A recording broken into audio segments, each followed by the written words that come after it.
Bible, old Testament, توریت، Genesis یعنی پیدائش، کائنات کی تخلیق، پہلا دن، روشنی۔ ابتدا میں اللہ نے آسمان اور زمین بنائے۔ زمین ویران اور خالی تھی، جو گہرے پانی سے ڈھکی ہوئی تھی، جس کے اوپر اندھیرا ہی اندھیرا تھا۔ اللہ کا روح پانی کے اوپر منڈلا رہا تھا۔ پھر اللہ نے کہا روشنی ہو جا، تو روشنی ہو گئی۔ تو پھر اللہ نے کہا روشنی اچھی ہے۔ اللہ نے روشنی کو تاریکی سے الگ کر دیا، روشنی کو دن کا نام دیا اور تاریکی کو رات کا۔ شام ہوئی، پھر صبح، یوں پہلا دن گزر گیا۔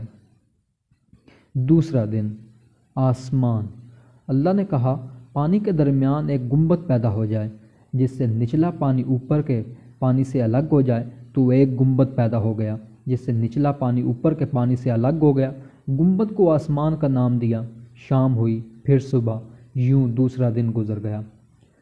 تیسرا دن، خشک زمین اور پودے۔ اللہ نے کہا جو پانی آسمان کے نیچے ہے وہ ایک جگہ جمع ہو جائے تاکہ دوسری طرف خشک نظر آئے۔ ایسا ہی ہوا۔ اللہ نے خشک جگہ کو زمین کا نام دیا اور پانی والی جگہ کو سمندر کا۔ اللہ نے دیکھا کہ یہ اچھا ہے۔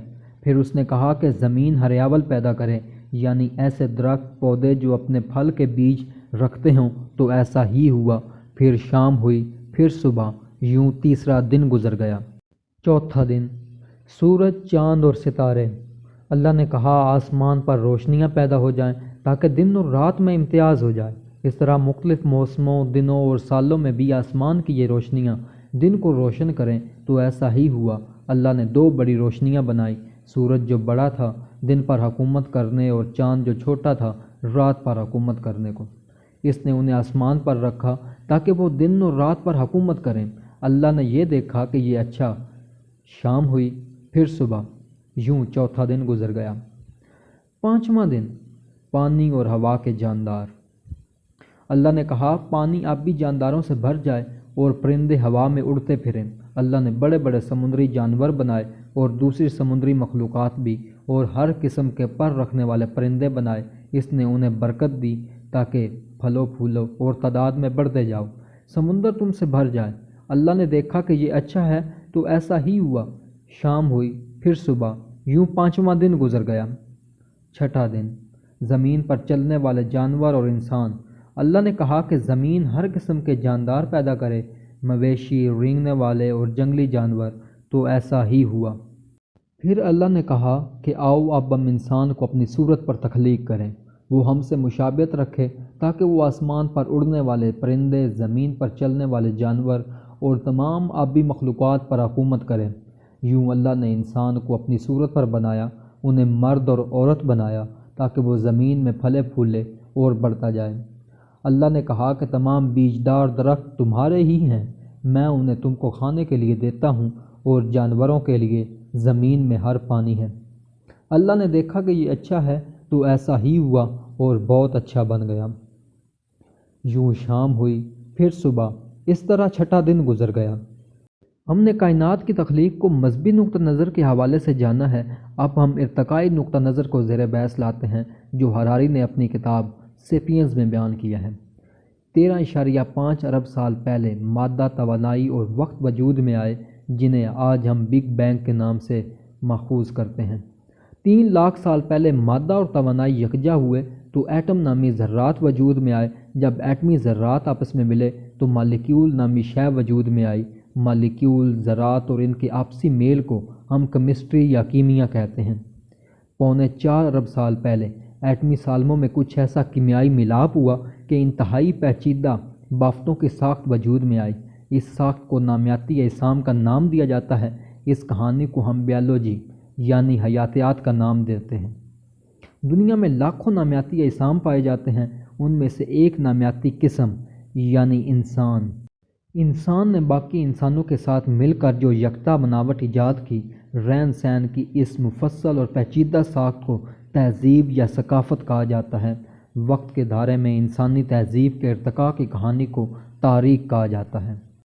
حیاتیات دان زمین پر موجود تمام نامیاتی اجسام کو اقسام میں تقسیم کرتے ہیں، جس طرح چیتے، تیندوے، جگوار، یہ سب مختلف اجناس ہیں۔ لیکن یہ سب ایک ہی نوع سے تعلق رکھتے ہیں۔ کتوں میں بھیڑیے، لومڑ، پالتو کتوں کی انواع شامل ہیں، یا ہاتھیوں میں میمت مسٹوڈنز شامل ہیں۔ یہ سب ایک ہی خاندان سے تعلق رکھتے ہیں، لیکن ان کی نوع ایک ہی ہے۔ کتوں میں اسپینیل ڈاگز، بل ڈاگز، جرمن شیفرڈ، یہ سب مختلف اقسام ہیں، لیکن ان کی نوع ایک ہی ہے۔ اس طرح زمین پر لاکھوں کروڑوں نامیاتی اجسام کی مختلف قسمیں پائی جاتی ہیں۔ بائبل کا اولڈ ٹیسٹامنٹ بتاتا ہے، چیپٹر جینیسس، جب حضرت نوح کو اللہ نے حکم دیا کہ آپ ایک کشتی تیار کریں اور اس میں تمام لوگوں کو بھر لیں جو نیک کام کرنے والے اور اللہ کی عبادت پر یقین رکھتے ہیں، اور دنیا میں تمام اقسام کے پرندوں، جانوروں، مویشی، رینگنے والے جانوروں کو بھی جوڑوں کے ساتھ اپنی کشتی میں بھر لیں، تاکہ سیلاب کی تباہی کے بعد ان تمام مخلوقات کی بڑھوتری ہو سکے۔ ارتقائی نقطہ نظر یہ کہتا ہے کہ انسان 25 لاکھ سال پہلے مشرقی افریقہ کے کسی کونے میں ظاہر ہو چکا تھا۔ حیاتیات دان اس بات پر یقین رکھتے ہیں کہ جس طرح دنیا میں باقی تمام اجسام کی مختلف قسمیں ہیں، اس طرح انسان کی بھی زمین پر مختلف قسمیں رہی ہوں گی۔ اس کے بارے میں کہا جاتا ہے کہ انسان کے قریبی رشتہ دار چمپینزی ہیں۔ 60 لاکھ سال پہلے ایک مادہ بندریاں کے ہاں 2 بیٹیاں پیدا ہوئیں۔ ایک بیٹی تمام چمپینزی کی دادی اور دوسری تمام بنی نوع انسان کی دادی بن گئی۔ یہی وہ وقت تھا جب انسانوں نے ارتقائی منازل کی پہلی سیڑھی پر قدم رکھا۔ جس طرح انسان محبت، نفرت کے جذبات رکھتے ہیں، اسٹیٹس، پاور کے لیے لڑتے ہیں، اس طرح انسان کے آباء و اجداد یعنی چمپینزی میں بھی یہ خصوصیات پائی جاتی ہیں۔ جینیسس، اللہ تعالیٰ نے انسان کو تخلیق کیا اور اس کا نام آدم رکھا، یعنی تمام مردوں کا باپ۔ خدا نے سوچا کہ کیوں نہ مادہ بھی پیدا کی جائے جس نے انسان اپنی نسل کو بڑھائے، پھلے پھولے اور دنیا پر حکمرانی کرے۔ تو اس نے سوتے ہوئے آدم، انسان کی پسلی سے عورت کو پیدا کیا۔ آدم نے جب دیکھا کہ اس کے سامنے زندہ عورت بیٹھی ہے تو بڑا پریشان ہوا۔ خدا نے مشرق میں ملک عدن میں ایک باغ لگایا جس میں اس نے تمام قسم کے پھل، پودے اور درخت لگائے۔ عدن میں سے ایک دریا بہتا تھا جس کی 4 شاخیں نکل کر باغ کی آبپاشی کرتی تھی، جس کے نام یہ ہیں: فیسون، جیہون، دجلہ اور فرات۔ عدن میں 2 درخت تھے، ایک زندگی بخشتا تھا جبکہ دوسرا اچھے اور برے کی پہچان دلاتا تھا۔ رب نے فرمایا، تجھے ہر پھل کھانے کی اجازت ہے، لیکن ایک درخت کا پھل تو نہیں کھا سکتا۔ اور رب نے تمام پرندے اور جانور آدم کے پاس لائے اور کہا کہ اب تو ان کا نام رکھ۔ جب عورت آدم کی پسلی سے نکلی تو اس نے اس پر گوشت پوش بھر دیا۔ آدم جب نیند سے اٹھا تو اس نے دیکھا یہ تو میری جیسی ہے۔ اس نے نام ناری رکھا، یعنی نر سے نکالی گئی۔ آدم اور حوا کے لیے یہ چیز پریشانی کا باعث نہیں تھی کہ وہ دونوں ننگے ہیں۔ ایک دن سانپ حوا کے پاس آیا اور کہا کہ خدا نے تمہیں کسی درخت کا پھل کھانے سے منع کیا ہے۔ حوا نے کہا کہ ہم ہر درخت کا پھل کھا سکتے ہیں سوائے اس درخت کے جس کو کھانے سے رب نے منع فرمایا ہے۔ لیکن شیطان نے حوا کو ورگلایا کہ اگر تم اس درخت کا پھل کھاؤ گے تو تمہاری آنکھیں کھل جائیں گی اور تم اچھے برے کی پہچان کر سکتے ہو اور خدا کی مانند ہو جاؤ گے۔ حوا نے درخت کا پھل توڑا اور کھا لیا اور آدم کو بھی دیا۔ رب کو اس بات پر غصہ آیا۔ رب نے کہا کہ اے آدم، اب تم ساری زندگی اس زمین پر کھیتی باڑی کرو گے اور اپنے پیٹ کو پالنے کے لیے مشقت کرو گے، لیکن تمہاری بھوک ہرگز کم نہیں ہوگی۔ ایک دن تم خود بھی اس مٹی میں چلے جاؤ گے۔ سانپ کو کہا کہ تیری سزا یہ ہے کہ تو ساری زندگی پیٹھ کے بل چلے گا تو تمام جانوروں میں لعنتی ہے۔ میں عورت کو تمہارا دشمن کروں گا، اس کی اولاد تیری اولاد کی دشمن ہوگی۔ حوا کو کہا کہ جب تو امید سے ہوگی تو شدید درد کا شکار ہوگی اور اپنے شوہر کی تمنا کرے گی اور تیرا شوہر تجھ پر حکومت کرے گا۔ یہ کہہ کر اللہ نے عدن سے نکال دیا اور دونوں کا ننگا پن ان پر ظاہر ہو گیا۔ انجیر کے پتوں کو انہوں نے اپنا لباس بنا لیا۔ آدم کو اللہ نے حوا سے ہم بستر ہونے کی اجازت دی، ان کی اولاد پیدا ہوئی۔ ایک یہ نظریہ پایا جاتا ہے کہ آدم کے ہاں جو صبح کے وقت اولاد پیدا ہوتی تھی وہ شام میں پیدا ہونے والی اولاد سے شادی کرتی تھی۔ اس طرح ان کی نسلیں آگے بڑھیں اور دنیا کے مختلف کونوں میں پھیل گئیں۔ لیکن نظریہ ارتقاء کہتا ہے کہ اس بندریا سے انسان کی مختلف انواع پیدا ہوئیں۔ انسان 25 لاکھ سال پہلے مشرقی افریقہ بندر کی نوع سے ارتقاء حاصل کیا جسے آسٹرالوپیتھیکس کا نام دیا جاتا ہے۔ جب ان کی اس نسل نے مشرقی افریقہ، یورپ اور ایشیا میں آ کر قدم جمائے تو انہیں برفیلے میدانوں، پہاڑوں، جنگلوں کے مختلف تجربات کا سامنا ہوا اور گرم مرطوب علاقوں، اس طرح انسانوں کی مختلف قسمیں وجود میں آ گئی۔ انسان کے مختلف اقسام نے اپنے علاقے جہاں وہ جا کر آباد ہوئے اور اپنی خاصیتوں کے اعتبار سے نام چن لیے۔ نیانڈرتھال یعنی نیانڈر وادی سے تعلق رکھنے والے، ہومو ایرکٹس کھڑا انسان یعنی جو ایشیا کے مشرقی حصے میں جا کر آباد ہوا، ہومو سولوینسس انڈونیشیا میں ایک وادی کا نام جو سولو وادی میں جا کر آباد ہوا، اور باقی انواع ہومو فلورینسس، ہومو ارگاسٹر، ہومو رولفینسس اور خرد مند یعنی ہم انسان۔ اور یہ بھی مانا جاتا ہے کہ انسانوں کی اور بھی بہت ساری اقسام پائی جاتی ہیں جس کے بارے میں ہم یقین سے کچھ نہیں کہہ سکتے، لیکن پچھلے 10,000 سالوں سے انسان کی یہی قسم پائی جاتی ہے۔ آج تک صرف 6 اقسام کے انسانوں کے سراغ ملے ہیں اور ان کی بنیاد پر ان کے نقشے تیار کیے گئے ہیں۔ انسان میں باقی جانداروں کی نسبت سوچنے کی صلاحیت بہت زیادہ ہے۔ انسان ایک ہی وقت میں اپنے پیروں اور ہاتھوں سے مختلف کام لے سکتا ہے، وہ اس سے مختلف ہتھیار بنا سکتا ہے، جانوروں پر حملہ کرنے کے لیے ایسے آلات ایجاد کر سکتا ہے کہ جس سے نہ صرف دوسرے جانوروں کو دور سے منٹوں میں ہلاک کر سکتا ہے، بلکہ جب انفرادی سطح پر بات کریں تو ایک ہی بن مانس ایک انسان کو چیر پھاڑ کر کھا سکتا ہے۔ لیکن دوسرے جانداروں کے مقابلے میں انسانی دماغ متوازن حیثیت کا عامل ہے، جس کو استعمال میں لانے کے لیے اسے جسم میں انرجی بھی دینی پڑتی ہے۔ لیکن انسان ہمیشہ اس طرح نہیں تھا، بلکہ وہ دوسرے جانوروں یعنی شیروں، چیتوں سے ڈرا ہوا رہتا تھا۔ تاریخ بتاتی ہے کہ انسان نے سب سے پہلے پتھر کے اوزار استعمال کیے جس سے وہ ہڈیوں سے گودا نکال کر کھاتا تھا۔ شروع میں جب انسانی دماغ بڑے سائز کی ہوا کرتے تھے تو انسانی خوراک کا بہت سارا حصہ دماغ کو انرجی پہنچانے میں لگتا تھا۔ وقت کے ساتھ ساتھ ارتقائی مراحل نے پینترا بدلا، جو مائیں بچوں کی پیدائش کے وقت دماغ کے سائز بڑے ہونے کی وجہ سے انتقال کر جاتی تھی۔ یہی وہ ارتقائی مراحل تھے، دماغ کا سائز ان کے جسم کی نسبت متوازن ہوتا چلا گیا۔ وہی مائیں اب زیادہ بچوں کو جنم بھی دے سکتی تھیں اور زیادہ بچے بھی پیدا کر سکتی تھیں۔ انسان کی دماغی صلاحیتوں نے اسے نئے اوزار بنانے اور خوراک پیدا کرنے کی سب سے اونچی نیز پر پہنچا دیا۔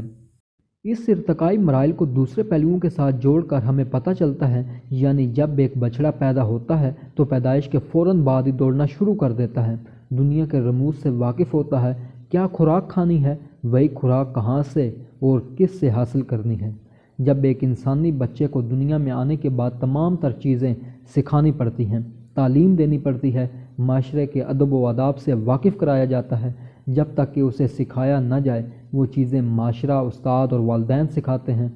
یہی وجہ ہے کہ ایک انسان بیک وقت سرمایہ دار بھی ہوتا ہے اور عیسائی بھی۔ انسان وقت کے ساتھ ساتھ میچور ہوتا ہے۔ ان ارتقائی مراحل کو طے ہونے میں لاکھوں سال کا عرصہ گزر گیا۔ باورچیوں کی نسل۔ انسان نے خوراک کی زنجیر پر سب سے پہلا قدم آگ کی مدد سے رکھا۔ نوح انسان کی بہت سی نسلیں تقریباً 8 لاکھ سال پہلے ہی آگ کا استعمال کرنا شروع کر دیا تھا۔ انسان کے ہاتھ میں روشنی اور گرمائش کا ایسا ذریعہ ہاتھ آ گیا جس کی مدد سے وہ نہ صرف خونخوار شیروں کو دور رکھ سکتا تھا بلکہ اپنے لیے نت نئی خوراک بھی تلاش کر لیتا تھا۔ اس کے لیے سب سے پہلے تو یہ کرتا کہ جنگلوں میدانوں کو آگ لگا دیتا، جس سے اسے بے شمار گریاں، کھمبیاں، آلو، پیاز تمام چیزیں میسر آ جاتی اور پورا جنگل کا جنگل راکھ کا ڈھیر ہو جاتا۔ جب کچھ دنوں بعد گھاس نکل آتی تو دور دراز سے جانور گھاس چرنے کے لیے آتے تو انسان نے ان کا شکار کرنا اور آگ سے استعمال سے مزید فوائد لینے شروع کر دیے۔ کھانا آگ پر سینک کر اور ابال کر استعمال کر لیتے تھے۔ یہی وجہ ہے کہ کھام، گندم، چاول، آلو، ان تمام چیزوں کو آج ہم ابال کر یا سینک کر کھاتے ہیں۔ تو اس سے انسان کا وقت بھی بچنے لگا۔ جو وقت پہلے وہ خوراک کی تلاش میں اور کچا کھانے میں صرف کرتا تھا، وہی وقت دوسرے کاموں میں صرف کرنے لگا۔ اس سے خوراک حاصل کرنے کے ذرائع بڑھے۔ شاید یہی وہ ارتقائی عمل تھا جس انسان کے دانت پہلے بڑے ہوا کرتے تھے، اب ہلکا کھانا کھانے کی وجہ سے اس کے دانت اور آنتیں سکڑنے لگے۔ دوسرے تمام جانداروں کی طاقت ان کے دانت اور بازوؤں کی طاقت ہوا کرتی تھی، لیکن آگ پر قابو پانے کے عمل نے دوسرے جانوروں کو بنی نوع انسان کا غلام بنا دیا۔ آگ کو جلانے میں اتنی محنت بھی نہیں لگتی تھی۔ کوئی بھی شخص اپنے دونوں ہاتھوں سے 2 پتھروں کو رگڑ کر پورا جنگل خاکستر کر سکتا تھا۔ جب ہمیں دوسری بنی نوع انسان کی اقسام کے متعلق شواہد ملتے ہیں کہ وہ بھی کبھی اس دنیا میں موجود رہی ہوں گی تو سوال یہ اٹھتا ہے کہ آخر باقی اقسام کے انسان کہاں گئے؟ اس کے لیے دو نظریات بڑی اہمیت کے حامل ہیں۔ ایک انٹر بریڈنگ تھیوری، اس کے تحت اس بنی نوع انسان نے یعنی خرد مند آدمی نے دوسری اقسام کے انسانوں کے ساتھ جنسی تولیدی کا عمل کیا ہوگا۔ اس کے مطابق سائنسدانوں کو کوئی سراغ بھی ہاتھ آئے، یعنی ڈینیسووا انسان کی ہڈیوں سے لیے گئے ڈی این اے کے مطابق آج کے انسان اور ڈینیسووا میں 1 سے 6% مماثلت پائی جاتی ہے، جبکہ نیانڈرتھال اور ہومو سیپینس کے ڈی این اے میں قدر 1 سے 4% مماثلت پائی جاتی ہے۔ لیکن دوسرے نظریے یعنی ریپلیسمنٹ تھیوری کے مطابق نسل کشی، خرد مند آدمی اور باقی انواع میں میٹنگ ہیبٹس رہی ہوں گی۔ اگر وہ آپس میں جنسی تولیدی کا عمل کرنا بھی چاہیں تو ان کی اولاد زرخیز پیدا نہیں ہوگی۔ اس کے مطابق خرد مند آدمی نے باقی تمام انواع کو دنیا کے نقشے سے ہی مٹا ڈالا ہوگا۔ یہ بات بھی قدر معقول اس وجہ سے معلوم ہوتی ہے آج بھی اس بنی نوع انسان میں ذات پات رنگ نسل کی بنیاد پر تشدد برپا ہوتے رہتے ہیں اور سینکڑوں ہزاروں لوگوں کو موت کے گھاٹ اتار دیا جاتا ہے۔ آج سے تقریباً 70,000 سال پہلے آدمی نے دوسری انواع کے انسانوں کو معدوم کرنا شروع کر دیا، لیکن اس وقت سیکھنے، سمجھنے اور یاد رکھنے کی صلاحیت بھی انسان میں محدود تھی۔ لیکن کسی طرح 45,000 سال پہلے انسان مشرقی افریقہ سے نکل کر آسٹریلیا جا پہنچا، جہاں اس نے نئے تجربات کیے، سوئیاں بنانا، کپڑے بننا، تیر، کشتیاں، چراغ، وہ تمام چیزیں بنائی جس کی اسے ضرورت پیش آئی۔ اس سب کامیابی کے پیچھے انسان کا ایک دوسرے کے ساتھ مل کر کام کرنا تھا اور بات بات کی بولیاں سیکھیں، اور انسان نے تمام تصوراتی حقیقتیں ایجاد کیں جس سے ہزاروں لوگوں کو متحد کیا جا سکتا تھا اور انہیں ایک مقصد کے لیے تیار کیا جا سکتا تھا۔ انسانوں کی بولیوں میں خاص بات یہ تھی کہ وہ اپنے ارد گرد کے علاقوں کی تمام تر معلومات شیئر کر سکتے تھے۔ انسان اور باقی جانداروں کی بولیوں کے بارے میں فرق واضح تھا کہ وہ نہ صرف شیر کے حملہ کرنے کے بارے میں آگاہ کر سکتے تھے بلکہ آس پاس کے علاقوں کے قدرتی وسائل اور خوراک پر بھی نظر جما سکتے تھے۔ باقی جاندار شیر، چیتا، طوطا بھی اپنے مخصوص انداز میں بات ضرور کر سکتے ہیں لیکن محدود، جبکہ انسان الف لیلوی داستانوں، مذاہب اور تصوراتی کہانیوں پر لاکھوں کروڑوں لوگوں کو متحد کر لیتا ہے، جبکہ دوسرے جانداروں میں اس چیز کی صلاحیت نہیں۔ اس سے کہانیاں، تصوراتی حقیقتیں، خدا، ان تمام چیزوں کی بنیادی شعور کے انقلاب کے ساتھ آغاز ہوا اور انسان پوری لچکداری کے ساتھ اپنے آپ کو اس عمل میں ابھارتا ہے۔ حیرت کی بات ہے کہ آج کروڑوں لوگ تصوراتی حقیقتوں پر متحد کیسے ہو جاتے ہیں۔ اس کا جواب یہ ہے کہ دور قدیم کے لوگ چھوٹے چھوٹے کنبوں پر مشتمل زندگی گزارا کرتے تھے۔ ان کا کنبہ یا گروہ اتنا زیادہ بڑا نہیں ہوتا تھا۔ اس طرح بن مانس بھی رشتے کرتے ہیں، تعلق داریاں بناتے ہیں، سرداریاں قائم کرتے ہیں، دوسرے بن مانسوں کے پاس جاتے ہیں، ان کی حمایت حاصل کرتے ہیں، ان کے بچوں کو لاڈ پیار کرتے ہیں، جس طرح آج کے سیاسی رہنما ووٹروں کے پاس جا کر ہاتھ ملاتے ہیں، بچوں کو لاڈ پیار کرتے ہیں، چومتے ہیں، گلے لگاتے ہیں۔ یہ سب بن مانسوں کے گروہ یا قدیم انسانوں کے ایک علاقے تک محدود اپنی تعلق داریاں قائم کر سکتے تھے، محبت قائم کر سکتے تھے۔ جس طرح فوج کی ایک پلاٹون میں چند سپاہی پائے جاتے ہیں جن کے بیچ گہرا تعلق قائم ہوتا ہے، ایک دوسرے کی دعوتیں کرتے ہیں، مٹھائیاں بانٹتے ہیں، لیکن سماجی تحقیق یہ بتاتی ہے کہ جب یہ ہنسا 150 سے اوپر چلا جاتا ہے تو محبت قائم نہیں رہ سکتی۔ تعداد زیادہ ہونے کی وجہ سے نئے لوگ ابھر کر آتے ہیں جو گروہوں کی نمائندگی کرنے پر حق جتاتے ہیں۔ تو آخر کروڑوں لوگ کیوں یکجا ہو کر ریاستیں، شہر، سلطنتیں قائم کرتے ہیں؟ اس کی وجہ یہ ہے کہ یہ تمام تصوراتی حقیقتیں ہیں جن پر یقین رکھ کر لوگ اکٹھے ہوتے ہیں۔ یہ شعور اور آگاہی کی دین ہے۔ آج لوگ بھوت پریت، قصے، کہانیاں، مذہب، خدا، زر پر یقین رکھتے ہیں۔ یعنی مذہب عیسائیت کی بات کریں، عیسائی یقین رکھتے ہیں کہ یسوع مسیح گوشت پوش کی شکل میں زمین پر آیا اور اس نے تمام یسوع کے ماننے والوں کا گناہ اپنے سر لے لیا اور ان کے لیے جنت کے دروازے کھول دیے۔ اس طرح کی تصوراتی حقیقتیں ہزاروں سالوں سے چلی آ رہی ہیں جن پر یقین رکھ کر لوگ متحد ہوتے ہیں۔ ایک وکیل دوسرے وکیل کی حمایت کرے گا کیونکہ انسانی حقوق انصاف پر یقین رکھتے ہیں۔ اگر تصوراتی حقیقتیں نہ ہوتیں، قصے، کہانیاں، خوشگپیاں نہ ہوتیں تو آج کارپوریشن، ریاستیں، مذہبی تصورات وجود نہ رکھتے۔ مطلب یہ ان کہانیوں ہی کی دین ہے عرب میں بسنے والا ایک مسلمان فلسطین میں رہنے والے مسلمان کی حمایت کرتا ہے جو مسلمان اسلام پر یقین رکھتا ہے، انسانی حقوق پر یقین رکھتا ہے، اس نے کبھی زندگی بھر کسی فلسطینی سے ملاقات بھی نہ کی ہو۔ LLC limited liability companies. زمانہ قدیم میں کوئی شخص بھی بڑے پیمانے پر کاروبار کرنا، کمپنیاں بنانے کا تصور بھی نہیں کر سکتا تھا۔ معیشت بہت محدود ہوا کرتی تھی، لوگ چھوٹے چھوٹے خاندانی کاروبار چلاتے تھے۔ اگر کسی شخص کو کاروبار کرنے یا اپنی بنائی اشیاء کو فروخت کرنے کا تصور بھی آتا، اس کے لیے 1000 سونے کے سکے ادھار لے کر کاروبار شروع بھی کرتا تو دیوالیہ ہونے کی صورت میں اس کو اپنی جائیداد، مال سب فروخت کرنا پڑتا۔ قرضہ نہ ادا کرنے کی صورت میں عدالتیں اسے سولی پر بھی لٹکا سکتی تھیں۔ لیکن LLC کا تصور وجود میں آیا، جسے کارپوریشن کے نام سے جانا جاتا ہے، جس میں ایک شخص قرضہ کی رقم خود نہیں لیتا بلکہ کمپنی کا نام استعمال کرتا ہے جس کا اپنا کوئی طبعی وجود نہیں ہے۔ یہ صرف ایک تصوراتی حقیقت ہے۔ کمپنی کو بنانے کے لیے ایک وکیل، دستاویزیں اور کورٹ آرڈر کی ضرورت ہوتی ہے۔ اگر کمپنی دیوالیہ بھی ہو جائے تو قرضہ لینے والے کو سولی پر لٹکایا جائے گا، یعنی کمپنی کو، کیونکہ کمپنی کا کوئی وجود نہیں۔ اگر کسٹمر کمپنی کی پروڈکٹ کے متعلق شکایت کرتا ہے تو کمپنی کے خلاف کیس درج ہوگا، لیکن دنیا کے تقریباً ہر کونے میں کمپنی کو ایک انسان یعنی طبعی چیز کے طور پر ڈیل کیا جاتا ہے۔ وہ بینک اکاؤنٹ بھی کھول سکتی ہے، ٹیکس بھی ادا کرتی ہے، یعنی تصوراتی حقیقتیں ہیں جن کی حقیقت صرف انسان کے ذہن میں ہے۔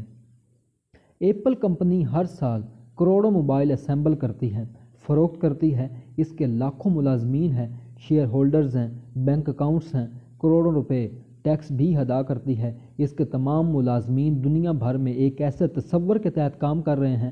امریکہ میں بیٹھا ہوا شخص کمپنی کا ایک ملازم پاکستان میں بیٹھے ہوئے شخص کے متعلق نہیں جانتا، لیکن سب ایک ہی مقصد کے تحت کام کرتے ہیں۔ یہی وہ تصورات ہیں جو انسانوں کو یکجا کرتے ہیں۔ Corporation, dollar, federal reserve bank کا اپنا کوئی وجود نہیں۔ ماہر حیاتیات دان کہتے ہیں کہ لاکھوں سالوں کے ارتقاء سے انسان کے DNA کے اندر کوئی تبدیلی رونما نہیں ہوئی۔ یہی تصورات پر مبنی حقیقتیں ہیں جو دور جدید کے انسانوں کو زمانہ قدیم کے لوگوں سے جدا کرتی ہیں۔ شعور اور انقلاب کے آنے کے بعد جہاں 150 کا ہندسہ ابھرا اور خرد مند آدمی کو دنیا کے ہر کونے کا بادشاہ بنا دیا، شہر، سلطنتیں، ریاستیں وجود میں آئیں۔ کیونکہ انسانوں کی دوسری انواع اور باقی جاندار لچکداری سے تعلق قائم نہیں کر سکتے تھے اور خرد مند آدمی نے دنیا کے مختلف کونوں کی تفصیلات حاصل کیں، بڑی مقدار میں معلومات کو شیئر کرنے کا عمل سیکھا، بڑے اور منظم گروپس تشکیل دیے۔ جو چیزیں وجود نہیں رکھتی جیسے روحیں، قومیں، کارپوریشنز، انسانی حقوق، ان پر اپنا یقین پختہ کیا اور دوسرے لوگوں کو بھی ایسے گروپس تشکیل کرنے کی طرف مائل کیا۔ کیا زمانہ قدیم کے لوگ ہم سے زیادہ دماغ رکھنے والے تھے؟ اس لیے ہم زمانوں کو 3 حصوں میں تقسیم کرتے ہیں: شکار کا زمانہ، زراعت کا زمانہ، سائنس کا انقلاب یا فیوڈلزم۔ قدیم دہقان اور شکاری چھوٹے چھوٹے کنبوں پر مشتمل زندگی گزارا کرتے تھے جن کا مقصد خوراک جمع کرنا، شکار کرنا اور بہت ساری ایسی چیزیں جس سے وہ اپنے کنبوں میں مشتمل افراد کا پیٹ پال سکیں۔ کوئی بھی چیز کسی آدمی کی پراپرٹی نہیں تھی، نہ مال نہ اولاد۔ سب کا اثاثہ وہی جو شکار کر کے لائے، خوراک جمع کر کے لائے، گندم، آلو، پھل، ٹماٹر یا گوشت۔ تاریخ دان بتاتے ہیں کہ دنیا کے بہت سارے کونوں میں یہ بات دیکھنے میں آئی کہ جب کوئی گروہ شکار کرے تو تمام لوگ اکٹھے مل کر جشن مناتے، کھانا کھاتے، گوشت کو دھواں لگا کر محفوظ بھی کر لیا جاتا، کیونکہ جائیداد کا خاندان کا کوئی تصور نہیں پایا جاتا تھا تو عورتوں پر ایک مرد کی ملکیت نہیں تھی، بلکہ وہ لوگ یہ سمجھتے تھے کہ اگر ایک عورت بہت سارے مردوں کے ساتھ مجامعت کرے، پریگنینسی کے دوران تولیدی عمل دہرائے تو پیدا ہونے والے بچوں میں مختلف خصوصیات پائی جائیں گی، وہ بہت اچھا سیاسی ہونے کے ساتھ اچھا شکاری بھی ہوگا۔ خوراک جمع کرنے والوں نے صرف خوراک کو جمع ہی نہیں کیا بلکہ وہ علم کی دوڑ میں بھی مارے مارے پھرتے رہے۔ قریب کے علاقے میں کتنے سرسبز و شاداب میدان ہیں، کتنے خرگوش ہیں، کتنے قسم کے پھل اور سبزیاں ہیں، تو اس کے لیے ہتھیار بھی ایجاد کیے جیسے چھری، چاقو۔ اپنا روزانہ کے ضروریات پوری کرنے کے لیے اپنے علاقوں کو وسیع معلومات حاصل کی، جانوروں کی عادات و اطوار معلوم کیے، انہوں نے پودوں کے اگنے کے موسم معلوم کیے، کون سی چیزیں انہیں بیمار کرتی ہیں اور کس چیز سے اس بیماری کا حل نکالا جا سکتا ہے۔ انہوں نے ہر چشمے، ہر درخت، ہر گھار پر تحقیقات کی۔ ہر شخص کو یہ جاننا ضروری تھا کہ چھری کس طرح بنتی تھی، اس کا استعمال کس طرح کیا جاتا ہے، اگر خرگوش کا شکار کیا ہے تو اسے کیسے پھاڑنا ہے، اگر سانپ کاٹ لے تو زہر کس طرح نکالنا ہے، شیر پیچھے پڑ جائے تو دوڑ کیسے لگانی ہے۔ کیونکہ لوگوں کا اپنے اوپر ہی انحصار ہوتا تھا، زمین پر بسنے والے ہر شخص نے اپنے دم سے ہی ہر چیز سیکھی جس کی آنے والے وقتوں میں ضرورت پڑنے والی تھی۔ اگر ایک علاقے سے انہیں لگتا کہ وسائل کم ہو گئے ہیں تو دوسرے علاقوں میں ہجرت کر جاتے۔ ایک شخص ایک ہی وقت میں بہترین ایتھلیٹ بھی ہوتا اور ماہر شکاری بھی، اور آس پاس کے علاقوں کا بہترین عالم بھی ہوتا، کیونکہ ان کی ذات ایک خوراک پر محدود نہیں تھی۔ صبح مشروم کھائے، دوپہر کے کھانے میں پکے ہوئے آم اور رات کے کھانے میں گوشت۔ شاید یہی وجہ ہے کہ ان لوگوں میں بیماریاں کم پائی جاتی تھیں۔ کچھ بیماریاں تو ایسی ہیں جو گھریلو جانوروں میں انسانوں میں منتقل ہوتی ہیں۔ شکاری لوگ ایک جگہ مستقل رہائش بنا کر نہیں رہتے تھے تو دنیا کے کونے کونے میں پھرتے رہتے تھے۔ جو شخص بھی زمین پر زندگی گزارتا وہ خوشگوار زندگی بسر کرتا تھا، صحت مند رہتا تھا۔ زرعی اور صنعتی معاشروں سے زیادہ انہوں نے کم بیماریوں کا سامنا کیا، اور وہ لوگ بہت کم غذائی قلت کا شکار ہوئے۔ ہمارے ہاں آج بھی کھانا بدوش قبیلے ایسے پائے جاتے ہیں جو اپنی ساری زندگی مسلسل سفر پر گزار دیتے ہیں، لیکن زرعی انقلاب کا در کھلنے کے بعد انسان ایک ہی فصل پر قانع ہو کر رہ گیا۔ وہ اپنا زیادہ تر وقت زراعت کو دینے لگا، جیسے آلو، گندم، چاول وغیرہ۔ کیونکہ ایک فصل کو تیار ہونے میں 4 سے 6 مہینے لگتے ہیں تو انسان اس کو حاصل کرنے کے لیے مستقل سکونت اختیار کرنا شروع کر دی۔ اگر کبھی زلزلے، طوفان، سالہ باری سے فصل خراب ہو جاتی تو اسے غذائی قلت کا سامنا کرنا پڑتا، جس وجہ سے غذائی قلت کی کمی سے مسلسل امواتوں کا سلسلہ جاری رہتا۔ ایک جگہ سکونت اختیار کرنے سے بیماریاں بڑھ جاتیں تو کثیر تعداد میں امواتیں ہوتیں۔ انسان نے زراعت کے لیے جانوروں کو سدھایا، جس سے بہت ساری بیماریاں منتقل ہوئیں۔ مربوط گھرانوں کا تصور وجود میں آتے ہی زرعی اور صنعتی انقلاب کے ساتھ تو لوگ مختلف شعبوں میں بٹ گئے اور ایک دوسرے پر انحصار کرنے لگے۔ بیماری کی صورت میں کسان کو ڈاکٹر کے پاس جانا پڑتا اور خوراک حاصل کرنے کے لیے ڈاکٹر کو کسان کے پاس۔ جو تمام چیزیں، خوبیاں انفرادی طور پر ایک شکاری انسان میں پائی جاتی تھیں، اب وہی اجتماعی طور پر بٹ گئیں، جس سے نفرت، حسد، لالچ، خود غرضی، ان تمام چیزوں کا انسان نے تصور پالنا شروع کر دیا۔ اس صورت میں اگر کسان قحط کا شکار ہوتا، طوفان، سالہ باری سے فصل خراب ہوتی تو تمام لوگوں کو غذائی قلت کی وجہ سے موت کا منہ دیکھنا پڑتا۔ لیکن جب انسان صنعتی دور میں داخل ہوا تو اس کو درجنوں شعبوں میں سے کوئی ایک شعبہ چننا ہوتا ہے۔ کوئی فٹ بال کا کھلاڑی بنتا ہے تو کوئی بیوروکریٹ، کوئی ماہر جوتا ساز ہے تو کوئی طبیب۔ فرض کریں کہ ایک شخص لوہے کی بھٹی میں کام کرتا ہے، لوہے کی بے شمار چیزیں بناتا ہے۔ ان میں سے اکثر چیزیں آج ہماری کنسٹرکشن میں استعمال ہوتی ہیں۔ سریا گارڈر تو مہینوں کے 30 دن ایک ہی کام کو سرانجام دیتے ہوئے گزار دیتا ہے تو اس سے اکتا جاتا ہے۔ اگر ہفتے میں 70 سے 80 گھنٹے کام کرنے کے بعد اس کے پاس اپنے لیے کتنا وقت بچتا ہے؟ اس میں سے اس نے کھانا بھی پکانا ہے، کپڑے بھی استری کرنے ہیں، ڈشیں بھی واش کرنی ہیں۔ ایک شعبے میں کام کرتے ہوئے وہ اپنی ساری زندگی گزار دیتا ہے۔ وہ دنیا کی رنگینیوں، آتش بازیوں کا کبھی لطف نہیں اٹھاتا۔ شاید یہی وجہ ہے کہ ہم نے اجتماعی طور پر بہت ترقی اور علم حاصل کر لیا ہے، لیکن انفرادی طور پر ہم کسی قدیم زمانے کے شکاری سے بہت پیچھے ہیں۔ اسی طرح ہماری زندگی دوسروں پر منحصر ہے۔ قدیم زمانے کا شکاری ایک ہفتے میں 2 یا 3 جنگلوں میں بھاگ دوڑ کر اتنی خوراک جمع کر لیتا تھا کہ اسے ہفتہ بھر کام آ جاتی تھی۔ اس کے بعد فاضل وقت بھی بچ جاتا جس سے خوش گپیاں اور کہانیاں بھی سنا لیتا تھا۔ شاید اس فاضل وقت، خوش گپیاں، مفروضوں پر یقین اور اتحاد سے ہی انسان دنیا پر حاکم بن بیٹھا۔ لیکن خوراک کے حوالے سے ایک بات تو دیکھیے، شکاری انسان کھمبیاں، مشروم، آلو، چاول، گوشت، جو چیز بھی ذخیرہ کرے اسے مل جائے تو اس پر قانع کر لیتا تھا۔ لیکن زرعی انقلاب آنے کے بعد آدمی ایک فصل پر اکتفا کر بیٹھا، یعنی صبح، شام، دوپہر گندم ہی کھانے پر، جو اس کی بنیادی ضروریات کو پورا کرتی ہے۔ لیکن سرمایہ دارانہ نظام نے یہ حد بدل ڈالی ہے۔ آج ایک انسان گندم کی بنی ہوئی مختلف اشیاء سے بھی اپنی ضرورت پوری کر رہا ہے۔ اگر صبح گندم کی روٹی کھانے کا دل نہ بھی کرے تو چائے کے ساتھ بریڈ استعمال کرتا ہے۔ رات کے کھانے کا مینیو تبدیل ہو چکا ہے، یعنی پیزا یا برگر سے بھی گزارا کر لیتا ہے۔ سیلاب کو ہم مذہبی نقطہ نظر اور ارتقائی نقطہ نظر کے حوالے سے جانیں گے۔ سب سے پہلے ہم توریت کا چیپٹر جینسز کو بیان کرتے ہیں۔ اللہ نے دیکھا کہ پوری دھرتی گناہوں سے بھر گئی ہے، لوگ بدخوئیاں کرنے لگے ہیں، مارنے لگے ہیں، زیادتیاں کرنے لگے ہیں، کیونکہ قابیل نے حابیل کو قتل کر دیا تھا اور اس کی وجہ سے زمین پر لعنت ہوئی۔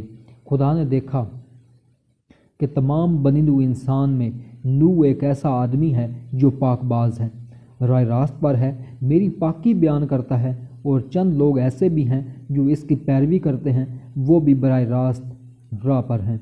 اب اس گناہ کو ختم کرنے کا وقت آ گیا ہے، تو گویا رب نے نوح کو حکم دیا، ایک کشتی بناؤ جو 450 فٹ لمبی، 75 فٹ چوڑی اور 75 فٹ اونچی ہونی چاہیے۔